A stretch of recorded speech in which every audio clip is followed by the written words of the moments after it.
Tripura Irregular Employees Forum has 40,000 high irregular employees rock now.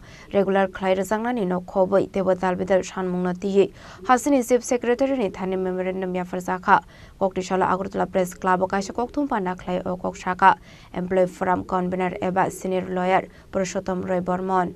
Abaikan arshali koktum pandan bising tete bersaka memorandum ya formani zora wa talthamni zora khaire zaktong mani aboni zora paithanga tabuk fiaba kre mungsa sak tharmuk abon bagi joto hangkoro no khlai jaknai khadumani rally faine january talon ke rajakor agluo kaisa khadumani rally khlai jaknai hini saka employee forum ni convener eba senior lawyer Purushottam Roy Bormon আমরা এই সাংবাদিক সম্মেলনের মধ্য দিয়ে আমরা যে বিষয়টা রাজ্যের মানুষের গোচরে আনতে চাই সংবাদ মাধ্যমের বন্ধুদের মাধ্যমে তা হলো আপনারা সবাই জানেন যে ত্রিপুরা রাজ্যের প্রায় 40,000 বিভিন্ন স্তরের অনিয়মিত আংশিক কর্মচারীদের জন্য ত্রিপুরা অনিয়মিত কর্মচারী মঞ্চ গত 1 বছর ধরে লড়ছে। আমাদের মূল দাবিগুলো হচ্ছে সমস্ত ধরনের অনিয়মিত কর্মচারীদের অবিলম্বে নিয়মিতকরণ করতে হবে এবং নিয়মিতকরণ সাপেক্ষে তাদেরকে সমকাজে সমবেতন দিতে হবে এবং আংশিক সময়ের কর্মীদের নিয়মিত কর্মীর মর্যাদা দিতে হবে। এই সমস্ত দাবি যারা রিটায়ারমেন্টে গেছেন তাদের এককালীন অনুদান দিতে হবে, আর্থিক অনুদান।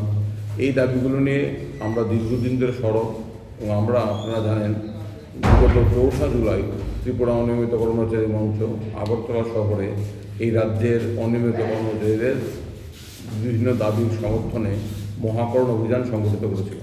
এই মহাকরণ অভিযানে রাজ্যের বিভিন্ন প্রান্ত থেকে বিভিন্ন রকম পরিস্থিতির মোকাবেলা করে বাধা ভয় ভীতি হুমকি এগুলো বিভ্রান্তির মোকাবেলা করে অনিয়মিত কর্মচারীরা ব্যাপক সংখ্যায় অংশগ্রহণ করেছিলেন এবং এটা রাজ্যের গণ আন্দোলনের ইতিহাসে একটা নতুন অধ্যায় যুক্ত করেছিল।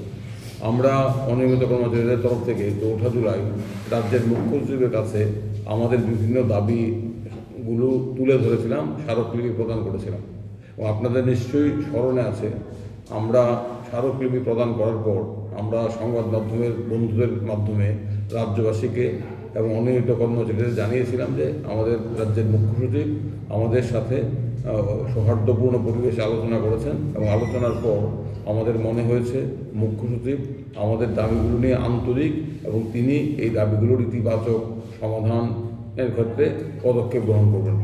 আমরা মুখ্য সচিবকে জিজ্ঞেস করেছিলাম যে আমরা তো এখান থেকে ফিরে গিয়ে অনিয়মিত কর্মচারী বন্ধুদের আমরা কি জানাবো। তখন মুখ্য সচিব আমাদেরকে দ্ব্যর্থহীনভাবে বলেছিলেন যে আপনারা জানাবেন যে আমরা এই দাবিগুলো সক্রিয়ভাবে বিবেচনা করব। আশ্বাস দিয়েছিলেন, আমরা আশ্বাস পেয়েছিলাম কারণ আমাদের দাবিগুলো ন্যায্য দাবি এবং আমরা মুখ্য সচিবের কাছ থেকে ইতিবাচক আশ্বাস পাওয়ার পর রাজ্যবাসীকে জানিয়েছিলাম আমাদের কথা। অনিয়মিত কর্মচারী বন্ধুদেরও আমরা বলেছিলাম যে আমাদের দাবিগুলো মুখ্য সচিব বলেছেন তিনি সক্রিয়ভাবে রাজ্য সরকারের গোচরে আনবেন এবং এই দাবিগুলো পূরণে উনি ওনার তরফ থেকে যতটুকু করার করবেন। রাজকরাগন শিমপ্রণনিকক থম চিনি খরাং।